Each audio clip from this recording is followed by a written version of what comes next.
수요예배 가운데 나오신 우리 베이직 가족 여러분들을 주님으로 환영하고 축복합니다. 우리 지난번 다 같이 기도할 텐데요. 오늘도 주어진 예배 가운데에 믿음으로 반응하기를 원합니다. 특별히 나라와 민족을 위해서 기도해 주십시오.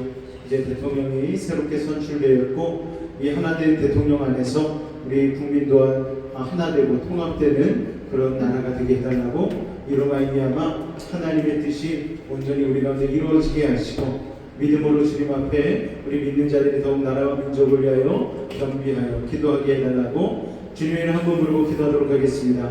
주여, 사랑의 주님 감사합니다. 오늘 우리를 사랑하여 주셔서 아버지 하나님 새날을 맞이하게 하시고 특별히 하나님 대한민국 역사 가운데에 또한 새로운 대통령이 선출되게 하시기 감사를 드립니다. 아버지 하나님, 어떤 당이 어떤 사람이 대통령이 되었든 아버지 이제 하나된 마음으로 대한민국 국민들 통합된 마음으로 나아가기를 원합니다. 분열과 다툼의 역사는 기회를 들어버리고 다시 한번 통합과 하나됨의 역사로 말미암아 이 땅 대한민국이 다시 한번 발전하고 성장할 수 있도록 그래서 세계 모든 열방 가운데에 선한 영향력을 끼치는 아버지 그런 대한민국 될 수 있도록 주님 도우시고 인도하여 주시옵소서. 오늘 우리를 부르셨사오니 예배 가운데 믿음으로 반응케 하여 주옵소서. 온 마음 다해 찬양케 도와주시고 오늘도 주의 말씀을 우리의 심령 가운데 담으며 승리하기로 나아갈 수 있는 믿음의 사람들 될 수 있도록 주의 시간 역사하여 주시옵소서. 세상의 것이 아닌 하늘의 양식을 채우고자 오늘 이 자리 가운데 나왔사오니 마르지 않는 샘물과 같은 주의 은혜로 우리를 채우시고 인도하여 주시옵소서. 주께서 함께 하시는 믿사오며 예수님의 이름으로 감사하며 기도하옵나이다. 아멘. 우리 같이 우물가에처럼 찬양으로 고백하며 나가기 원합니다. 우물가의 여인처럼 날 구했네. 헛되고 헛된 것들 그때 주님 하신 말씀 내 생애와 생수를 마셔라.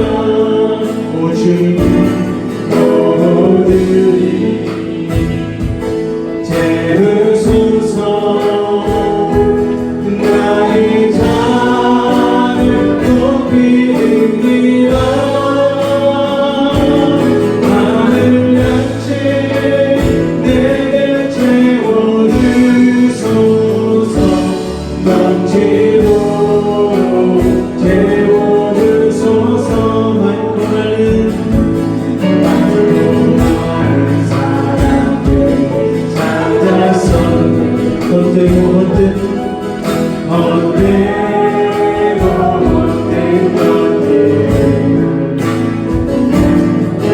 주 안에가 주인 노래 세상 것과 난 비길 수 없네. 오 주님 너들이 채우소서. 나의 잔을 높이리라. 하늘 양채 내게 채워주소서. 넘치도록 채워주소서. 내 친구여 여기서 내 친구여 여기서 돌아오라. 내 주의 넓은 눈으로 우리 주님 너를 맡겨 그 넓은 품에 안아주시리. 오 주님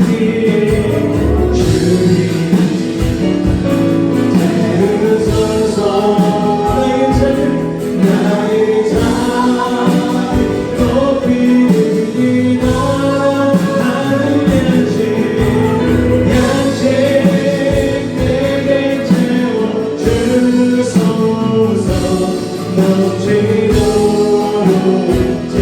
오 주님 채우소서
목마른 나의 영혼 주를 부르니 나의 맘 만져 주소서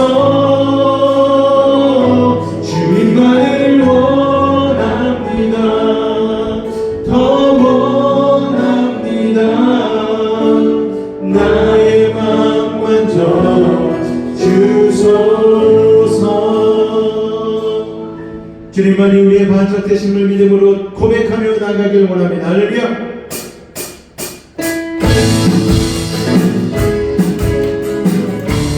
실수 없으신 하나님께서 오늘 우리 가운데 역사하신 줄로 믿습니다. 믿음으로 선포합니다. 나의 반석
전지전능하신 주님께서 오늘 우리의 마음의 아픔을 아시고 우리의 삶의 어려움을 하셔서 가장 큰 도움을 주실 줄로 믿습니다. 우리 같이 고백합니다. 주님은 내 마음의 아픔 알아주시니 지난 밤 눈물 지워주시고 아침에 고단한 여린 풀들과 같이 내 마음을 새롭게 하네. 흐르는 시간에 온 주의 영광에 내 삶을 밝게 비춰주시니 온 땅과 온 산보다 전에 계셨던 주님 창조의 주를 찬양하네. 주님의 거친 바다 위에 영원 그 손으로 굳게 담아주시네. 주께 인생의 여정 속에 아픈 만큼 기쁨이 날 주시네.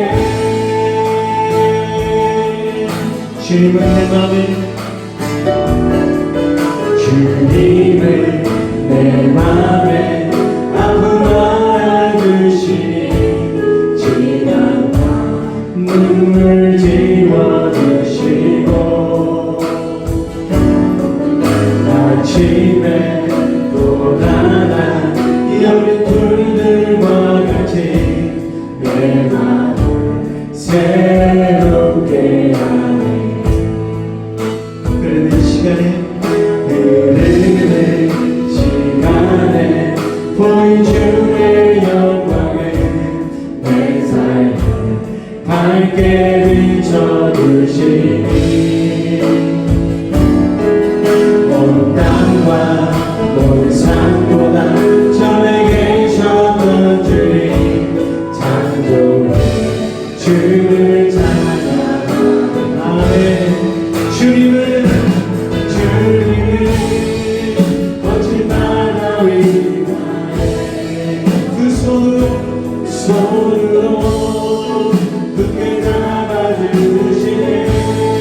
주님께 맡긴 주님께 맡긴 인생의 여정 속에 푸른밤에 기쁨의 날 주시네. 주님의 거친 바다 위에 손으로 굳게 잡아주시네. 주님께 맡긴 인생의 여정 속에 푸른밤에 기쁨의 날 주시네.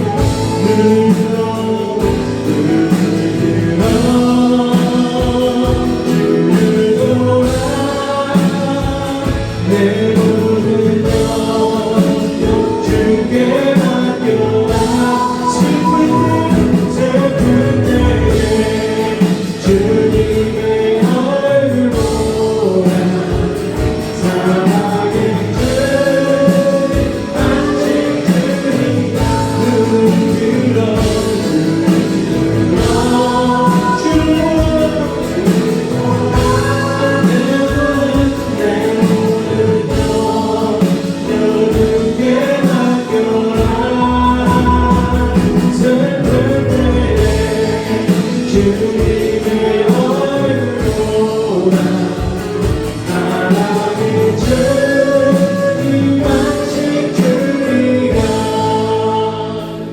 우리 한번 기도하며 나아갈 때에 주님, 오늘도 주님 앞에 우리의 마음의 어려움들, 인생의 아픔들 주님 이 시간 내려놓고 나아갑니다. 주님께서 함께하여 주셔서 우리의 모든 염려를 내려놓을 때에 주님 위로하여 주시고 오늘 새 힘을 더하여 주시옵소서.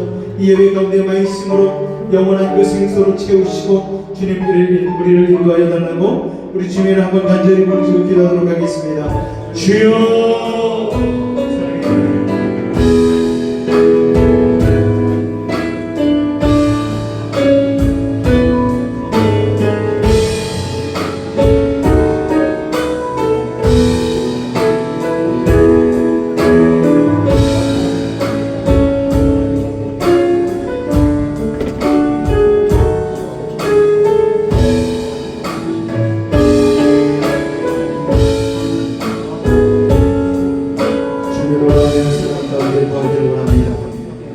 역사하여 주시옵소서.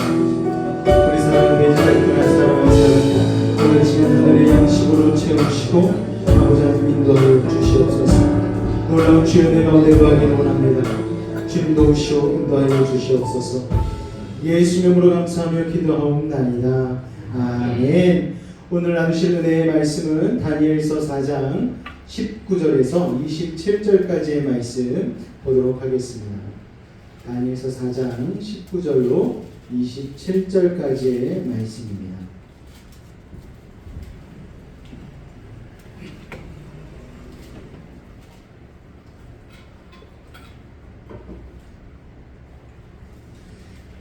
다니엘서 4장 19절 27절까지의 말씀 우리 같이 합독하도록 하겠습니다. 시작. 벨드사살이라 이름한 다니엘이 한동안 놀라며 마음으로 범민하는지라 왕이 그에게 말하여 이르기를 벨드사살아 너는 이 꿈과 그 해석으로 말미암아 범민할 것이 아니니라. 벨드사살이 대답하여 이르되 내 주여 그 꿈은 왕을 미워하는 자에게 응하며 그 해석은 왕의 대전에게 응하기를 원하나이다. 왕께서 보신 그 나무가 자라서 견고하여지고 그 높이는 하늘에 닿았으니 땅 끝에서도 보이겠고 그 잎사귀는 아름답고 그 열매는 많아서 만민의 먹을 것이 될 만하고 들짐승은 그 아래에 살며 공중에 나는 새는 그 가지에 깃들었나이다. 왕이여 이 나무는 곧 왕이시라. 이는 왕이 자라서 견고하여지고 창대하사 하늘에 나으시며 왕이 보신즉 한 순찰자 한 거룩한 자가 하늘에서 내려와서 이르기를 그 나무를 베어 없애라. 그러나 그 뿌리의 꿀떡이는 땅에 남겨두고 새와 노줄로 녹이고 그것을 들풀 가운데에 둬라. 그것이 하늘이 쓸에 젖고 또 들짐승들과 더불어 제 몫을 얻으며 7배를 지내리라 하였나이다. 왕이여 그 해석은 이러하니이다. 곧 지극히 높으시니가 명령하신 것이 내 주 왕에게 미칠 것이라. 왕이 사람에게서 쫓겨나서 들짐승과 함께 살며 소처럼 풀을 먹으며 하늘 이슬에 젖을 것이요 이와 같이 7대를 지낼 것이라. 그때 지극히 높으시니가 사람의 나라를 다스리시며 자기의 뜻대로 것을 누구에게든지 주시는 줄을 아시리이다. 또 그들이 그 나무 뿌리의 구루터기를 남겨두라 하였은즉 하나님이 다스린 줄을 왕이 깨달은 후에야 왕의 나라가 견고하리이다. 그런즉 왕이여 내가 아뢰는 것을 받으시고 공의를 행함으로 죄를 사하고 가난한 자를 긍휼히 여김으로 죄악을 사하소서. 그리하시면 왕의 평안함이 혹시 장구하리이다 하니라. 아멘. 우리 앞서 여러분 인사하도록 하겠습니다. 오늘도 만나서 참 반갑습니다. 인사하겠습니다. 오늘도 만나서 반갑습니다. 할렐루야. 갑자기 햇볕이 막 강해지고 진짜 여름으로 접어든 것 같은 따가운 햇볕이 오늘 낮에 이렇게 내리 쬐더라고요. 이제 여름이고 날씨도 더워지고 하는데 건강에 유의하시고 이제 오늘 대통령이 새롭게 취임을 했습니다. 뭐 내가 누구를 찍었든 그건 사실 중요하지 않아요. 우리가 초등학교 때도 반장 선거하면요, 그래도 뽑히기 전까지는 아주 치고받고 싸워도 뽑히고 난 다음에는 악수하면서 인정해주고 그래 내가 너 도와줄게. 내가 같은 후보로 나오는데 떨어졌지만 내가 그거에 마음 상해서 시기 질투하지 않고 내가 너 밀어줄게. 한번 같이 우리 반을 아름답게 만들어 보자. 초등학생도 이렇게 하는데 다 큰 어른들이 누가 대통령이 됐어? 이런 얘기하면서 여러분 그러면 안 됩니다. 특히 예수 믿는 사람은요, 이 모든 것이 하나님의 섭리 가운데 흘러가고 있다는 것을 믿음으로 고백하는 사람들 아닙니까? 그렇다면 우리는요, 새롭게 세워진 위정자들과 대통령을 위해서 더 기도해야 될 줄로 믿습니다. 이전에 분열과 다툼은 역사의 뒤안길로 접어놓고 이제 새롭게 통합과 연합의, 제가 이러니까 대통령이 꼭 된 것 같아요. 제가 대통령이 아닌데 하여튼 여러분이 좀 마음을 합해서 나라와 민족을 위해서 계속 기도해 주십시오. 이 땅 대한민국이 이때까지 이렇게 흘러올 수 있었던 것도 다 하나님의 은혜입니다.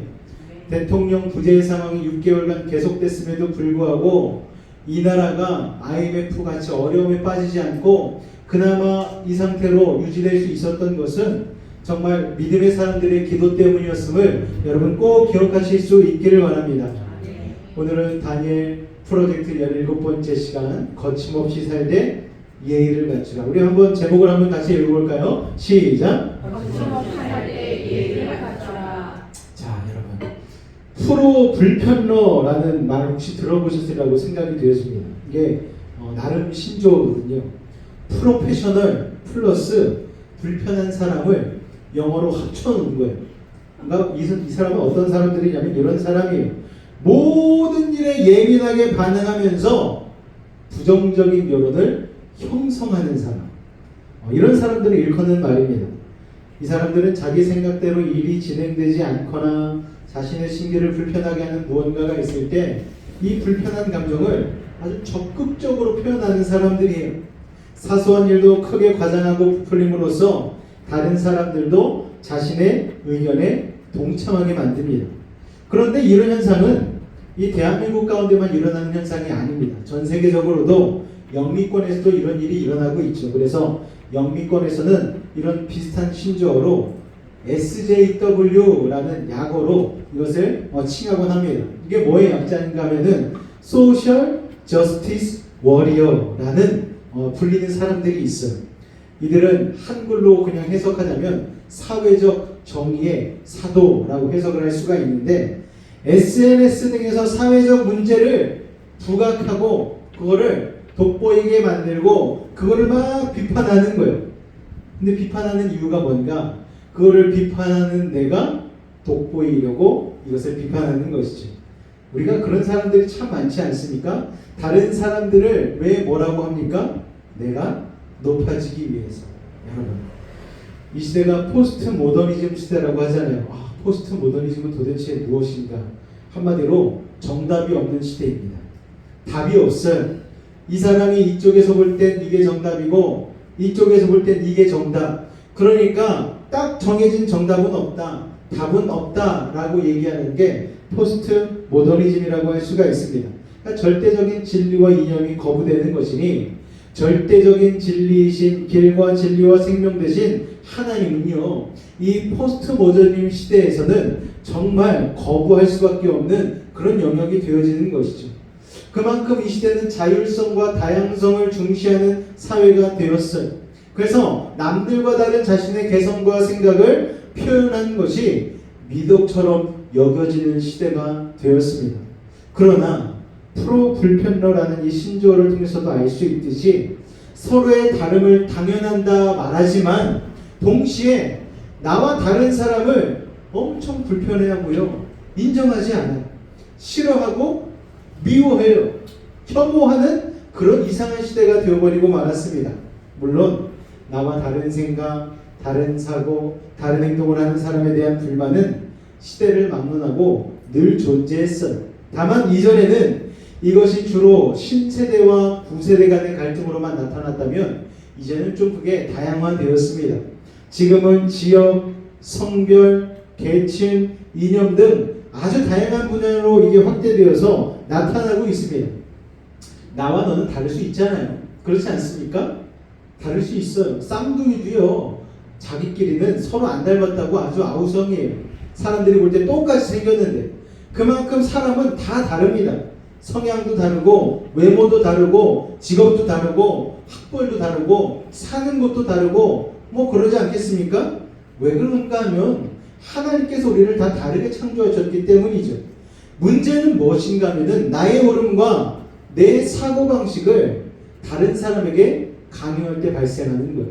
어느 집에 놀러 갔는데 그 집은 아버지가 수저를 드시기 전에 절대 수저를 들지 않는 그런 집에 가풍이 있어요. 근데 친구가 모르고 수저를 딱 드니까 갑자기 이러는 거예요. 그러면은 이 친구는 모르니까, 아이고 어떻게 알겠어요, 그 집의 가풍은. 몰라서 수저를 그냥 들려고 한 것뿐인데, 미리 친구가 좀 얘기해줬으면 모르겠는데 그냥 거기에다 대고 이거 한번 어른이 하니까 얼마나 불편해졌겠습니까? 그러니까 이 가풍을 옳은 것인지 아닌지는 모르겠지만 그게 저절로 강요가 되니까 불편함이 발생하는 거잖아요. 근데 그럴 때 착한 아이들은요 그러죠. 이 집안의 가풍이 그런 거구나. 얼른 눈치 보고 재빨리 착 내려놓고 딱 두 손 몸소리 모으고 어른이 먼저 식사하기 전에 이렇게 하지 않습니까? 그런데 또 집마다 또 다른 가풍이 있잖아요. 그러니까 이 학생이 만약 좀 대발하진 아니면은, 도대체 초대해 놓고서 밥 좀 편하게 먹으려고 그랬더니 도대체 이 집안은 도대체 어떻게 된 거냐고, 그러면서 갑자기 막 언성을 높이고 이러면 안 된다고, 지금 시대가 어느 시대인데 이런 구시대적인 발상을 가지고 이 가정이 흘러가고 있냐고, 그러면서 막 자기의 의견을 막 피력하고 이러면 그 식탁의 분위기가 어떻게 되겠습니까? 그러니까 지혜가 참 필요한 것이죠. 그러니까 나의 정의가 반드시 정의일 수 없다는 것도 알아야 되지만, 내가 반드시 정의를 하더라도, 진리편에 서 있더라도 그것을 눈치 보고 분위기 보면서 좀 평안한 가운데에 지혜롭게 얘기할 수 있는 뱀처럼 지혜로운 것도 필요한 것입니다. 자, 그런데 이 세상에서의 진리는요 없지만 하나님은 진리 되시잖아요. 하나님의 말씀은 진리 아닙니까, 여러분? 진리가 아닌 자기 생각을 주장하는 것으로는 결코 생각을 아름답게 할 수 없잖아요. 자, 시대와 상관없이 사람들은 늘 불평을 해왔습니다. 불평하는 사람들은 늘 있었어요. 물론 문제를 제기하면서 더 발전하죠. 그렇지 않겠습니까? 불편하니까 그 불편함을 인식하고 문제를 제기하니까 발전을 하는 거죠. 만약 이 컵이 처음에 딱 만들어졌는데 손잡이가 없어요. 그래서 불편해. 이거 손잡이가 있었으면 좋겠네. 이렇게 문제 제기를 하면은 다음에 만든 사람이 이렇게 손잡이를 딱 만드는 것이죠. 그래서 들고 마시기에 편한 컵을 만들어주는 것. 이것을 발전이라고 하지 않습니까? 그런데 그렇게 발전한다고는 하지만, 문제를 제기해서 발전한다고 하지만, 따져보면 그런 불편러들로 인해서 세상이 정말 많이 발전했는가 하면은 그렇지 않다는 거예요. 그런 불평과 원망으로 세상은 조금도 나아지지 않았습니다. 그러므로 우리는 우리의 불평과 불편을 하나님의 말씀에 대한 갈망으로 바꿔야 되는 거예요. 왜냐? 하나님의 말씀은 진리이시기 때문입니다. 진리는 변함이 없는 거죠. 시간과 공간을 초월해서 가만히 그 자리에 변하지 않는 그것이 바로 하나님의 말씀이고 진리입니다. 그래서 우리는 이 진리이신 하나님의 말씀을 분위기 봐서, 눈치 봐서, 그리고 좋게 아름답게 잘 꾸며서 전달할 수 있는 지혜가 우리에게 필요한 것이죠. 우리 다니엘서 4장 19절 말씀 한번 같이 읽어볼까요? 시작. 벨드사살이라 이름한 다니엘이 한동안 놀라며 마음으로 번민하는지라 왕이 그에게 말하여 이르기를 벨드사살아 너니 꿈과 그 해석으로 말미암아 번민할 것이 아니라 벨드사살이 대답하여 이르되 내 주여 그 꿈은 왕을 미워하는 자에게 응하며 그 해석은 왕의 대적에게 응하기를 원하나이다. 자, 다니엘서 4장에는요 바벨론의 느부갓네살 왕이 천하에 거주하는 모든 백성과 각 나라에 보내는 조서의 내용이 담겨 있어. 이 조서에는 하나님의 영원한 나라와 통치를 찬양하는 느부갓네살의 고백이 기록되어져 있습니다. 왜냐? 이 느부갓네살이 하나님의 살아계심을 경험했거든요.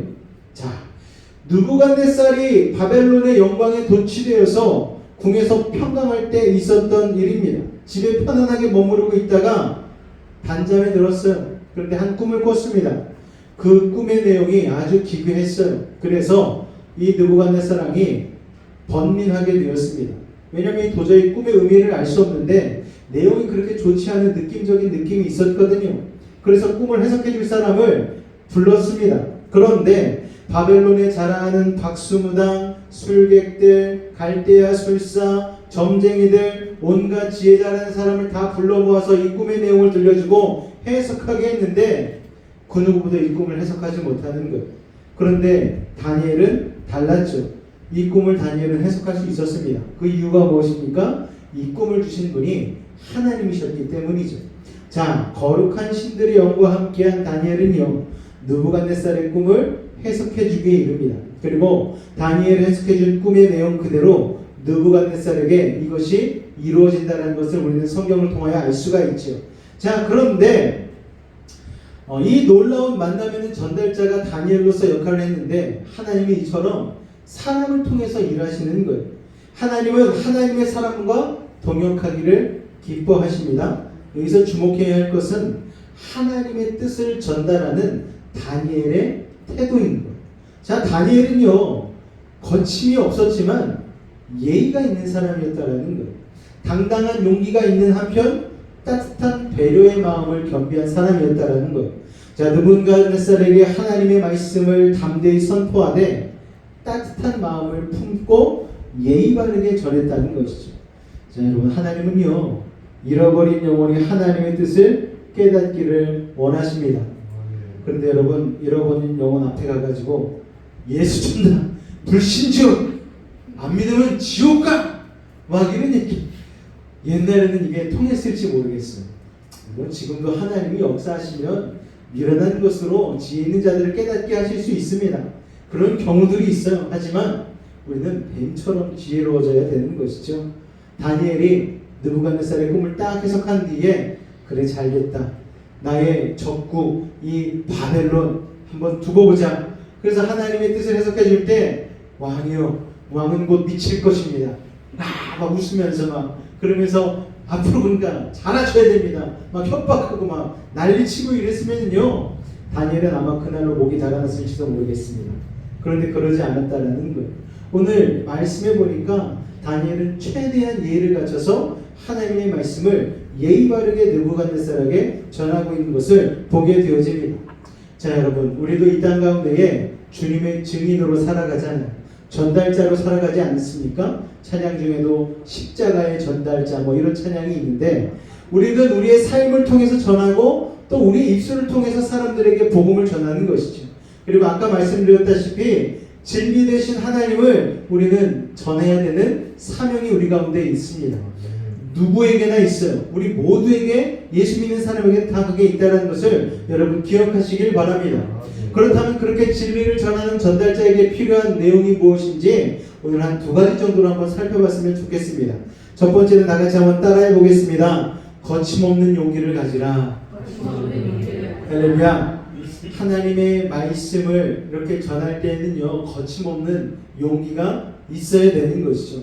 다니엘서 4장 19절 초반에 보니까 벨드사살이라 이름한 다니엘이 한동안 놀라며 마음으로 번민했다라고 기록하고 있어요. 자, 느부갓네살은 다니엘에게 자신이 꿈 이야기를 들려주었죠. 다니엘이 느부갓네살의 꿈을 듣고 놀랐습니다. 그리고 번민에 빠졌어요. 왜 번민에 빠졌느냐? 이 번민의 히브리어 원어는 베할이라는 단어로 쓰여집니다. 이는 떨다, 괴롭히다 라는 의미가 있어요. 그러니까 다니엘이 꿈에 관해서 듣고서 온몸을 부들부들 떤 거예요. 괴로웠던 거예요. 다니엘의 마음이 괴롭고 생각이 복잡했다라는 것을 알 수가 있는 것이죠. 왜냐? 이 꿈의 해석이 결코 좋은 내용이 아니었기 때문입니다. 꿈의 내용은 뭡니까? 느부갓네살이 나라와 영광을 빼앗길 것, 그리고 쫓겨날 것, 들짐승과 함께 먹고 잘 정도로 미쳐버릴 것, 소처럼 풀을 뜯어먹으면서 7년 동안 살아갈 것을 얘기해줘야 되는 상황인 거예요. 이 내용을요, 여러분, 왕에게 전한다는 것은 결코 쉽지 않은 일입니다. 예를 들어서 제가 우리 김기정 원사님한테, 원사님 앞으로 3년 동안은 진짜 재수 없을 거예요. 하나님께서 저에게 그걸 보여주셨어요. 이러면요, 기정 원사님 지금 웃으시면서 들으시지만 집에 가서 곱씹고 하다가 저를 원망하지 않. 왜 목사님은 나한테 그런 얘기를 하시지? 목사님 해도 넘어가시네. 내가 개척부터 지금까지 얼마나 쓸고 닦고 열심히 봉사하고 헌신해 왔는데 목사님 왜 나를 붙잡고 그러시나? 그런 원망의 마음이 들 수 있지 않겠습니까?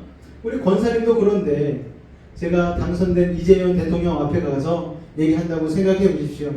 대통령이요, 앞으로 당선 기간 5년 동안 재수가 내내 없을 줄로 기억하시기 바랍니다. 이런 얘기 하면은요, 저 막 여기 전라남도잖아요. 돌 맞습니다. 돌 맞아요. 여러분 그렇게 되지 않겠습니까? 그러니까 번민하고 괴로울 수밖에 없는 거예요. 이게 쉽게 전달할 수 있는 내용이 아닌 거예요. 게다가 그 당시의 왕은요, 지금의 대통령과는 비교도 안 되는, 하늘에 나는 새도 말하면은 떨어뜨릴 수 있는 권세가 있는 사람 아닙니까? 죽으라고 하면 죽는 신용까지 해야 되는 그런 권세가 있는 사람이에요. 그런 왕에게 이런 비참한 내용, 안 좋은 내용을 전달한다? 여러분, 이거는 아무나 할 수 없는 일이고 목을 걸고 해야 되는 일 아니겠습니까? 그러니까 다니엘이 놀라고 번민하는 거예요. 그런데 더 놀라운 사실은 뭔가 하면은 다니엘은 자기 목만 아까워서 번민한 게 아니라는 거예요. 다니엘은 진짜 느부갓네살 왕을 아끼고 사랑하고 위해주는 마음이 있었다는 거예요. 여러분, 어떤 사람에게 그 사람의 잘못된 것을 지적하고 얘기해 줄 때에 그 사람이 싫어서, 나랑 의견이 달라서 당신 진짜 왜 그래? 라고 얘기하는 것과 내가 정말 아끼고 사랑하는데 요거 하나만큼은 좀 바꿨으면 좋겠는데 해서 애정을 가지고 사랑의 마음을 가지고 이건 좀 이렇게 하셨으면 더 좋을 것 같아요. 이거 하나만 고치면 진짜 좋으실 것 같은데, 이렇게 그 마음을 담아서 얘기하는 것은요, 정말 천차만별 아니겠습니까? 여러분, 그러니까 다니엘은요, 자기 목 달아날 것만 걱정한 게 아니고 진짜 바벨론의 느부갓네살 왕을 위해서 내가 이걸 어떻게 하면 왕에게 잘 전달할 수 있을 것인지, 그리고 왕이 어떻게 하면 마음을 돌이키고 하나님의 이 저주를 정말 돌이킬 수 있는 방법들을 취할 것인지에 대한 고민 또한 있었다는 것을 우리가 알 수가 있습니다.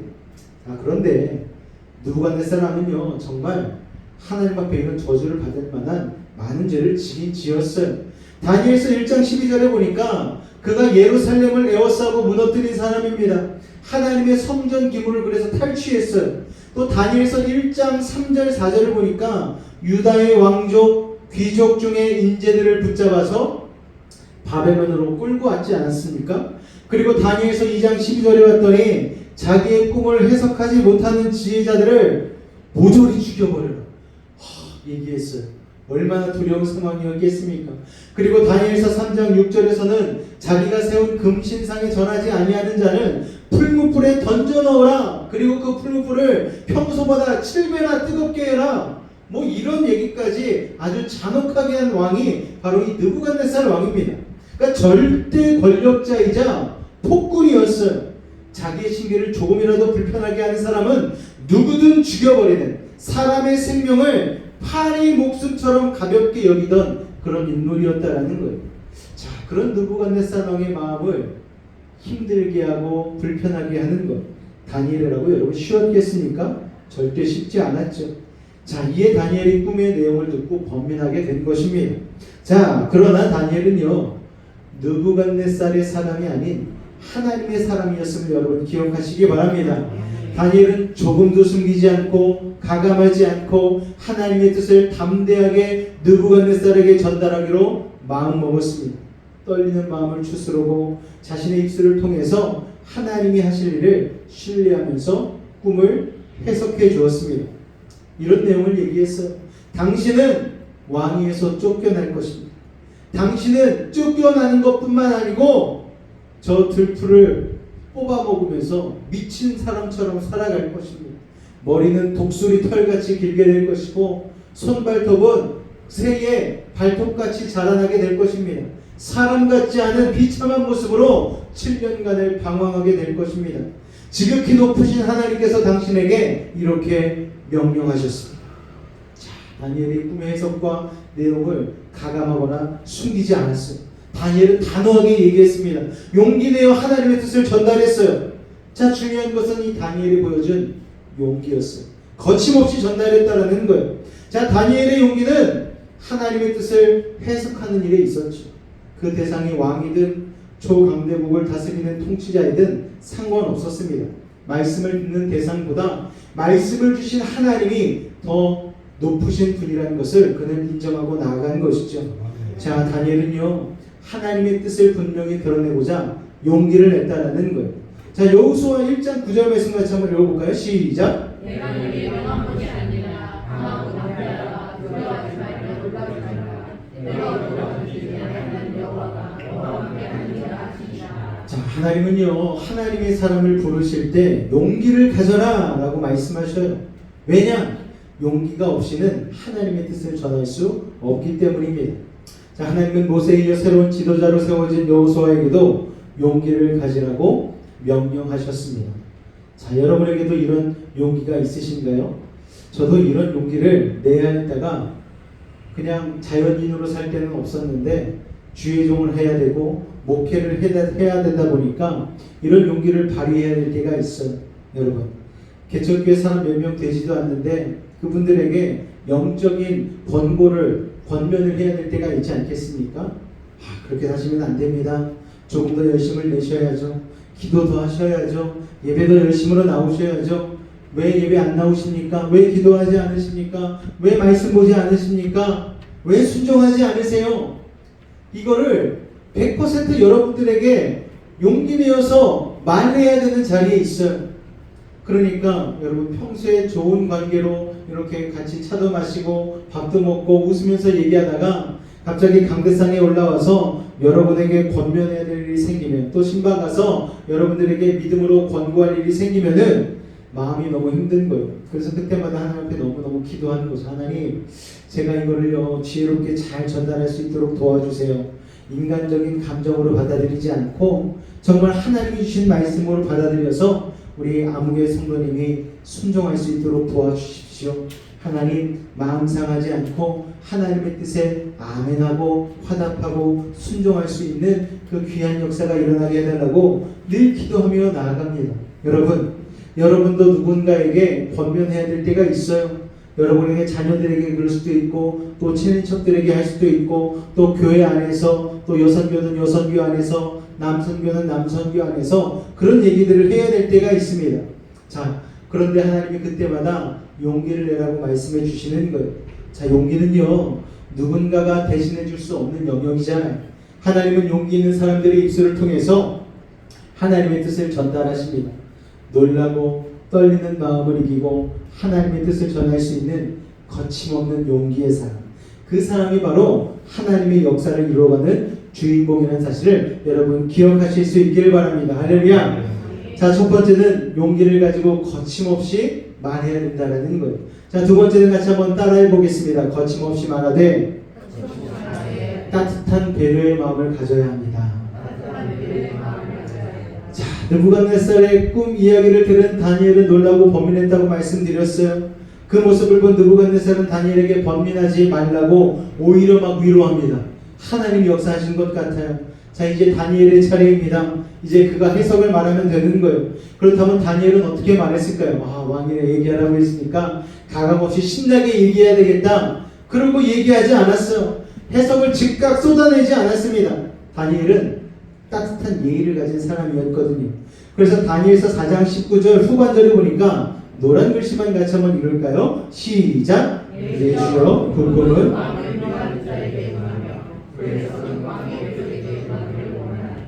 먼저 이 말을 하고서 그리고 느부갓네살 왕에게 얘기하기 시작한 거예요. 왕이요, 내가 지금 왕에게 얘기하는 이 모든 것이 왕에게 제발 임하지 않았으면 좋겠습니다.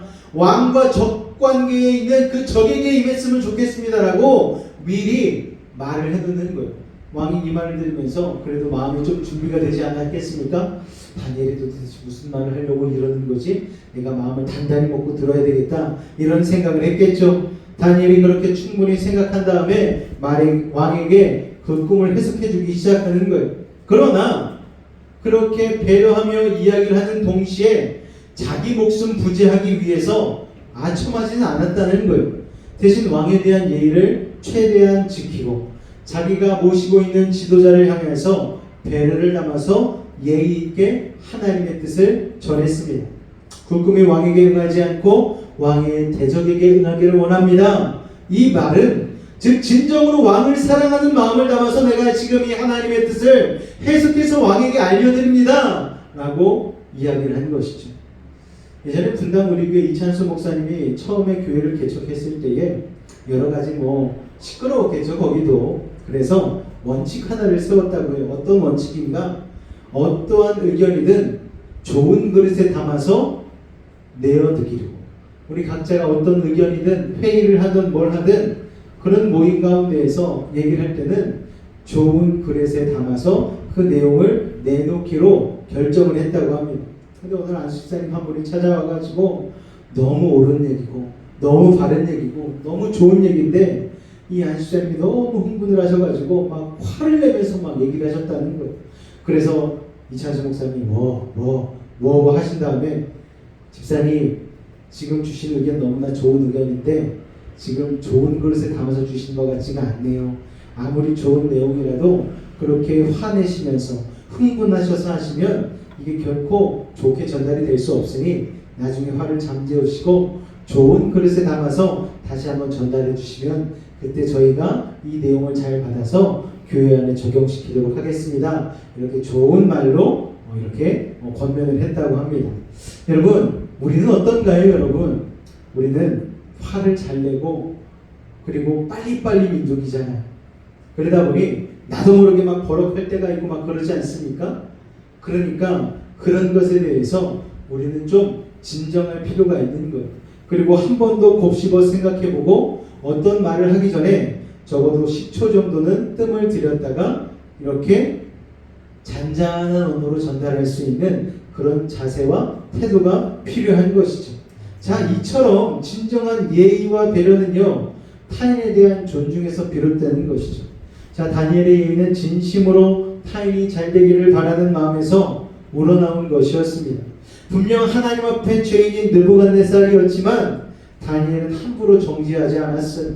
왕이 그동안 살아온 삶을 한번 돌이켜 보십시오. 이런 나쁜 짓도 하고 이런 나쁜 짓도 하고 이런 나쁜 짓도 했는데 당연히 이런 저주가 임하는 게 당연한 것 아니겠습니까? 그러면서 막 왕 앞에서 막 흥분해가지고 여러분 그러면은요 도리어 그 죄의 심판이 왕에게 임하는 게 아니고 다니엘 자신에게 임했을지도 모르겠어요. 여러분 죄는 미워하되 사람은 미워하지 말라는 얘기를 하잖아요. 여러분 이것이 바로 하나님의 말씀을 거침없이 전하는 용기 있는 사람이 갖추어야 할 예의라는 사실을 여러분 꼭 기억하실 수 있기를 바랍니다. 그 대상이 하나님께로 돌이켜 심판받지 않기를 바라는 마음으로 권면하실 수 있기를 주님의 이름으로 축원을 드립니다. 우리 다니엘서 4장 27절 말씀 같이 한번 읽겠습니다. 시작.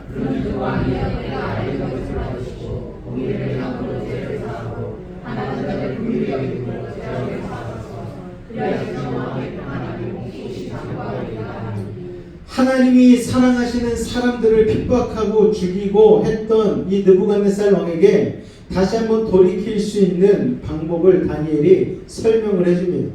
하나님의 뜻을 전달할 뿐 아니라 하나님께 돌이킬 수 있도록 도와준 것이죠.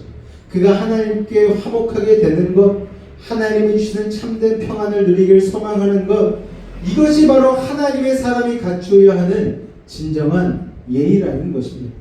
나와 의견이 다른 사람, 그리고 나와 다투고 싸운 사람, 우리는 마음 가운데에 그 사람을 미워할 때가 있잖아요. 나중에 천국에 가서 저 사람하고 얼굴을 마주하면 어떡하지? 천국은 아주 커가지고 저 사람 얼굴을 좀 안 봤으면 좋겠다. 이런 마음 가지면 여러분 그건 지옥 가는 거죠. 여러분 그러면 안 되는 거예요. 천국 가서도 누구를 대하든 편안한 마음으로 대할 수 있는 그런 평강이 여러분에게 있으시기를 주님의 이름으로 축원을 드립니다. 여러분 느부갓네살 왕에게 이런 이야기를 하면서 진정 느부갓네살 왕을 아끼는 마음으로 하나님의 말씀을 전했다라는 거예요. 그가 참된 평안을 누리기를 원했고요. 그에게 정말 그런 저주가 임하지 않기를 다니엘은 원했다라는 것입니다. 여러분 안에 이런 예의가 있으셨으면 좋겠어요. 누군가를 위해서 하는 말이라고 하면서 정작 돌려서 뒤통수를 때리는 말들 우리 할 때가 참 많지 않습니까? 여러분 그 사람이 진정으로 잘 되기를 원하는 마음으로 해야 되는 거예요.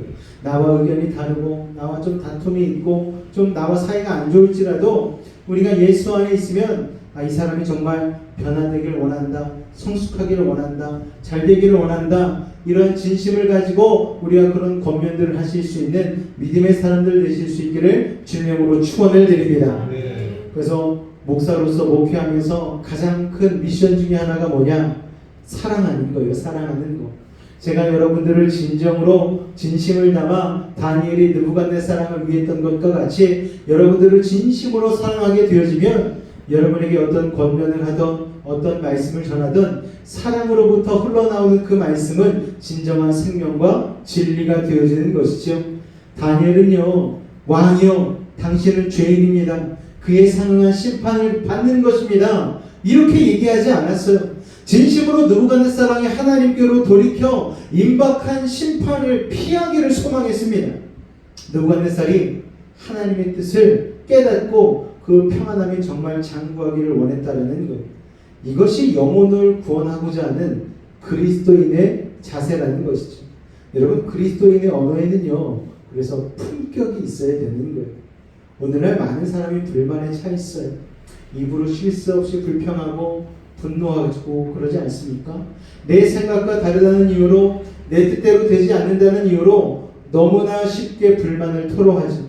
자, 하나님의 사람은요. 자신의 연약함을 깨달아야 되는 거예요. 하나님은 우리를 각기 다 다르게 만드셨어요.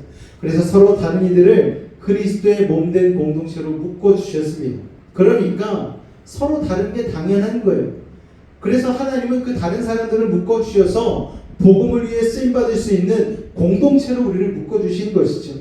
그래서 우리와 동행해 주시고 우리와 동역하기를 기뻐하시는 것입니다.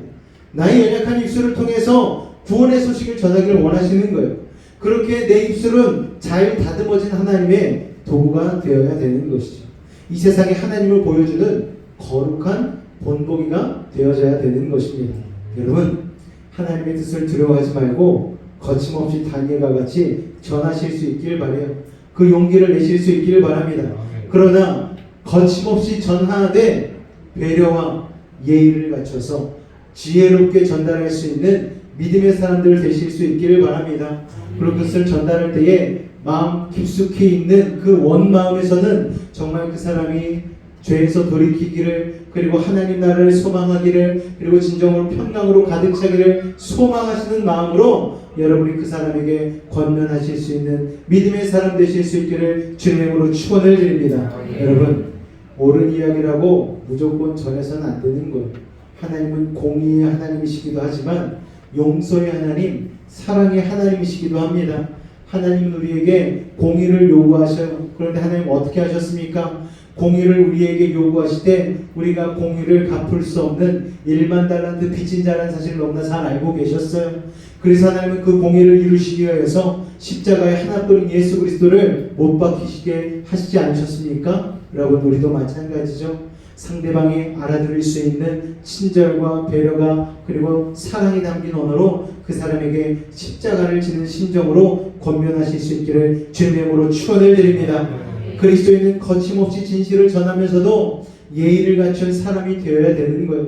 평소 내가 외치고 있는 말이 무엇인지 살피시기를 바랍니다. 하나님의 뜻이 아닌 내 생각과 내 마음을 강요하기 위해 외치고 있지는 않습니까? 혹시 내 입술에서 나오는 말이 하나님의 뜻인지, 아니면 나를 주장하는 세상의 수많은 소음 중에 하나에 불과한지 우리는 늘 스스로를 점검해 봐야 되는 거예요. 요새 유튜브, SNS가 발달하다 보니까 사람들이 자꾸만 세뇌를 당해요. 어르신들이 이게 핸드폰을 잘 못하다 보니까 그 알고리즘에 따라서 영상이 계속 뜨는 거를 본인이 어떻게 통제를 못 하시더라고요. 그래서 한쪽 편에 치우쳐서 영상이 뜨는 거를 보면은 계속 보고 있는 거예요. 그러다 보면 자기는 모르게 거기에 세뇌가 되는 것이죠. 그러니까 여러분, 유튜브를 내려놓으셔요. 그리고 성경을 드시기 바랍니다. 유튜브를 내려놓으세요. 성경을 드시기 바랍니다. 이런 얘기하면 아내가 꼭 집에 와서 저에게 자기부터 내려놔야 돼, 꼭 얘기하더라고요. 여러분, 분별력이 있어야 돼요.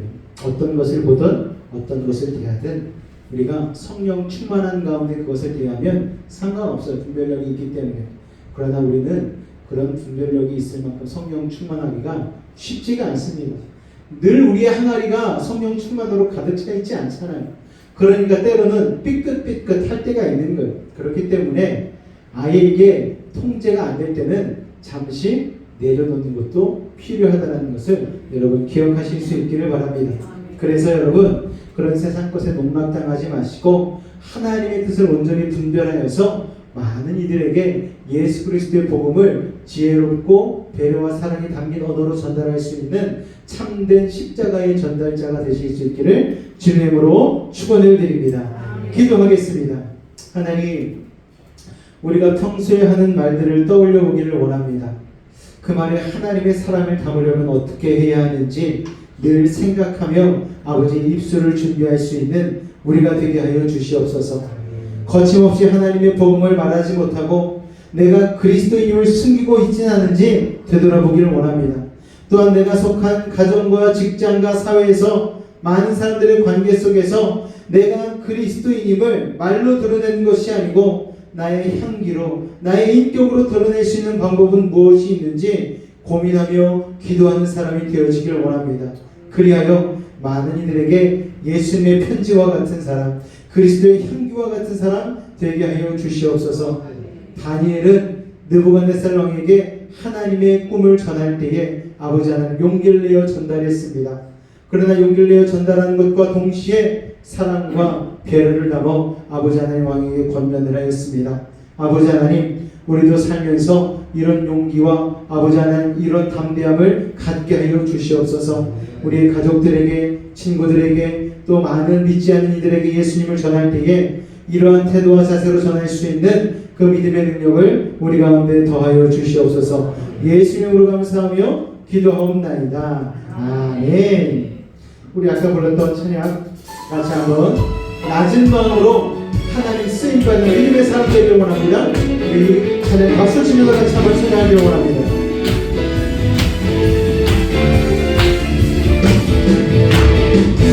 나의 가장 낮은 마음이 주께서 기뻐하시고 작은 일에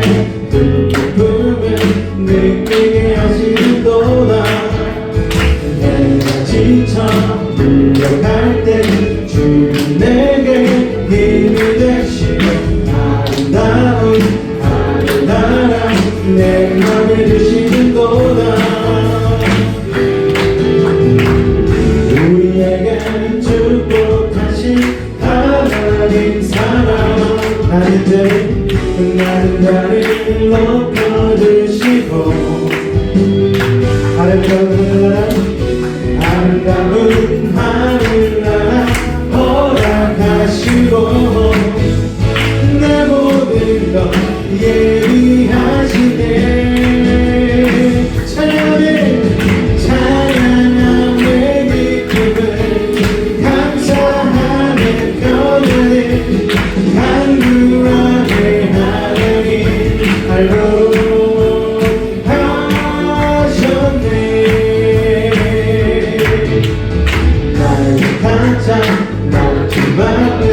주께서 기뻐하시고 작은 일에 큰 기쁨을 느끼게 하시는도다. 내가 지쳐 무력할 때 주님 내게 힘이 되시고 아름다운 내 맘에 드시는도다. 우리에게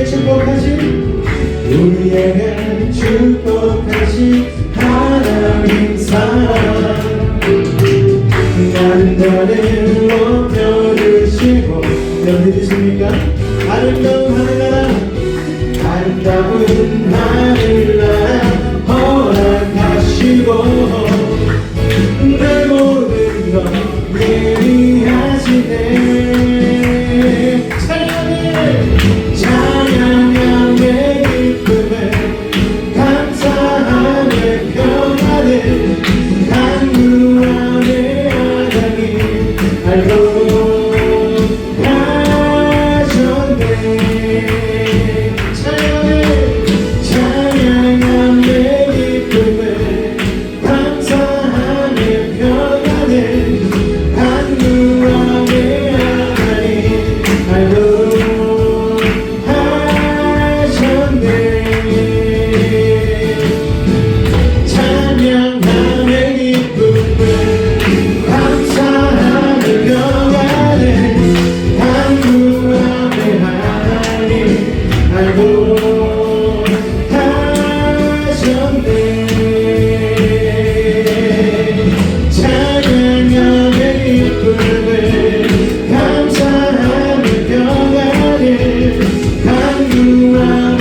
하나님 알고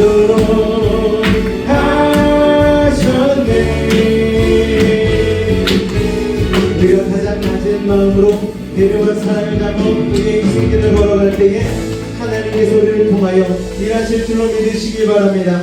우리 한번 기도하며 나아갈 때에 하나님 우리의 입술 가운데에 배려와 사랑을 담게 하시고 또 하나님 배려와 사랑이 이때 거침없이 용기 있게 하나님의 복음을 전할 수 있는 믿음의 사람들 되게 해달라고 우리 집에는 한번 간절히 부르시고 기도하도록 하겠습니다. 주여!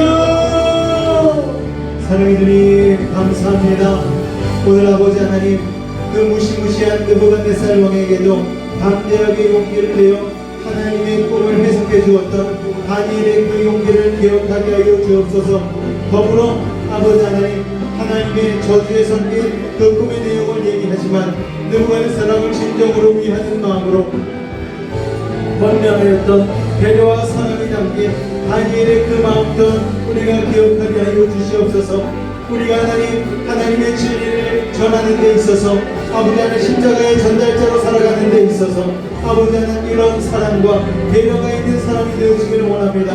가까이 있는 사람들에게도 옳은 말을 할 때는 사랑과 배려를 담아서 할 수 있는 지혜로운 사람들 되게 하여 주시옵소서. 그런 아버지 하나님 좋은 그릇에 담아서 내리치라는 아버지 하나님 그런 예의 있는 사람 되어질 때에 아버지 우리의 믿음의 공동체가 더욱 주 안에서 아름답게 세워지고 좋은 것으로 이루어질 줄로 믿습니다. 우리 사랑하는 매직가족들 한 사람 한 사람 오늘도 하나님 이 하나님의 언어를 오늘 그 입술을 아버지 하나님 마음과 입술 가운데 장착하게 하여 주셔서 하나님이 바라시는 복음의 사람들 되어질 수 있도록 주님 도우시고 인도하여 주시옵소서. 주님 그렇게 우리 가운데 역사하시는 하나님을 기대하며 나아갑니다. 그렇게 하나님 우리 교회 가운데 역사하시고 부흥시키시고 성장케 하시고 새롭게 하신 하나님을 기대하며 나아갑니다. 주님으로 영광 받아 주시옵소서. 주님 감사합니다. 예수님으로 감사하며 기도하옵나이다. 아멘. 사랑의 주님 감사합니다.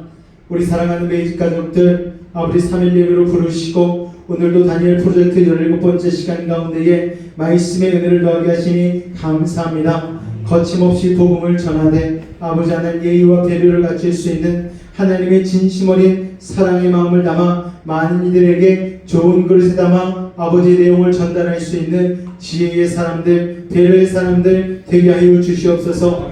그런 일들이 이루어질 때에 이 공동체가 하나님의 생명력으로 가득한 공동체요 진정한 복음이 지혜 있게 전달되어지는 아름다운 믿음의 공동체가 되어질 줄로 믿사오니 그런 아름다운 공동체가 이루어짐으로 말미암아 아버지 하나님 빈자리가 채워지고 하나님의 역사가 하나님의 기적이 날마다 이루어지는 믿음의 공동체로 함께하여 주시옵소서. 아버지 하나님 대한민국 새로운 대통령이 세워졌습니다. 우리가 할 수 있는 것 무엇 있겠습니까? 나라와 민족을 위하여 기도하는 것뿐입니다. 아버지 하나님 우리의 마음을 담아 나라와 민족을 위하여 기도하며 나아갈 때에 대통령 위에 계신 하나님께서 이 땅과 이 민족을 불쌍히 여기시고 긍휼히 여겨 주시사 복음에 쓰임받는 아름다운 대한민국 되게 하실 줄로 믿습니다. 주님 홀로 영광 받아 주시옵소서. 지금은 우리 주 예수 그리스도의 은혜와 하나님 아버지의 놀라우신 사랑하심과 성령님의 대주 충만 교통 감화가 온동케 하는 역사가 아버지 하나님 용기 있는 복음의 사람이 되되 사랑과 배려의 마음을 담아 지혜롭게 전달할 수 있는 아버지 하나님 지혜의 사람 또한 되어서 예수의 복음을 지혜롭게 전달하기로 결단한 우리 사랑하는 베이직 가족들의 삶과 가정과 직장과 삶의 모든 영역 가운데 함께 하시기를 간절히 축원하옵나이다. 아멘. 할렐루야. 오늘도 승리하셨습니다. 오늘도 주 안에서 승리하시고 남은 한 주간도 주님의 은혜 안에 거하시기 바랍니다.